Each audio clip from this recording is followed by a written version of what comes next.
Can you take us through the process of getting Zaylen back and your whole perspective on that? Yeah, man. Well, ever since last year, when he got hurt versus Georgia State and battling through, man, just working with him, keeping him dialed in, game plan wise, and Ray in the training room, they do a great job getting him back.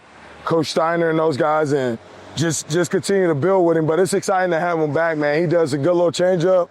He's like our Swiss Army knife, being able to play on the edge, inside, and do it all. So it's good, and the kid just works, man. So he makes it easy. He makes half the battle easy just with his mindset and his mentality. But just seeing him go, it's a good deal to have him back in the fold. He said he thinks you guys can go 3 deep. A lot of positions. Yeah. Do you feel better about the depth? Oh, yeah. It's an exciting comfort. It's a good feeling. When you look at our D-line room, that's something that we wanted to continue to address and build, especially as you go throughout the SEC. And as you build, man, just trying to build that depth. And, having a depth is good, but I'm always on those guys. Just like whatever unit is out there, it has to be dominant. Like we're trying to work to reestablish the line of scrimmage and build a great run roll and then get after the passer. So just having, like I said, we should be able to send armies of guys in and roll. So just trying to build that depth, and that's our challenge right now in camp. Like, who's going to show up? I know what a couple guys could do.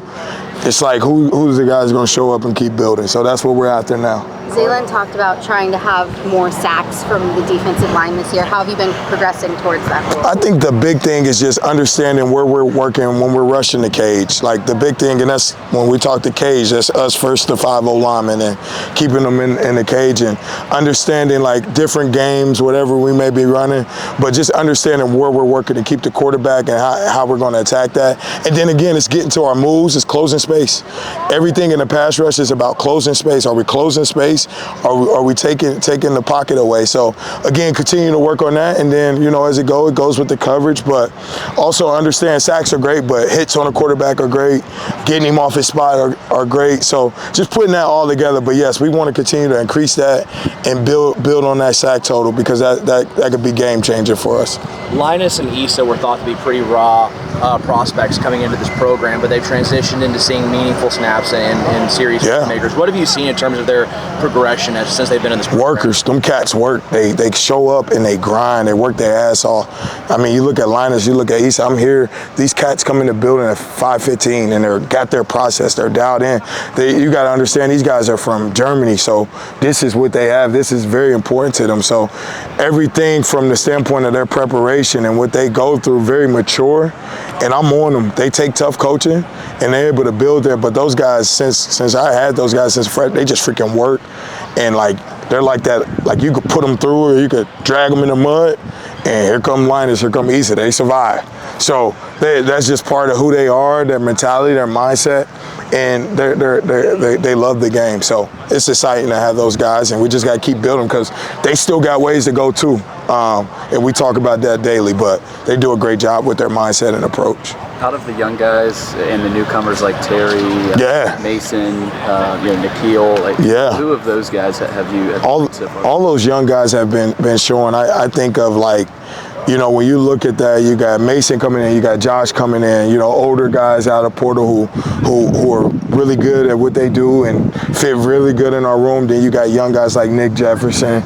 You got young guys like Jalen Stone, man. Those are guys who show up. And those, when I talk about building depth, those are guys you're looking for to continue to step up and go. But those young guys, like you said, Big Terry, man, very talented. And it's just continue to work and build the process with them and continue to adapt them to the D-line culture and what it takes to continue to play with a dominant position and work at all angles. But those young guys show some promise. We just got to keep getting it out of them and putting them in the fire every day.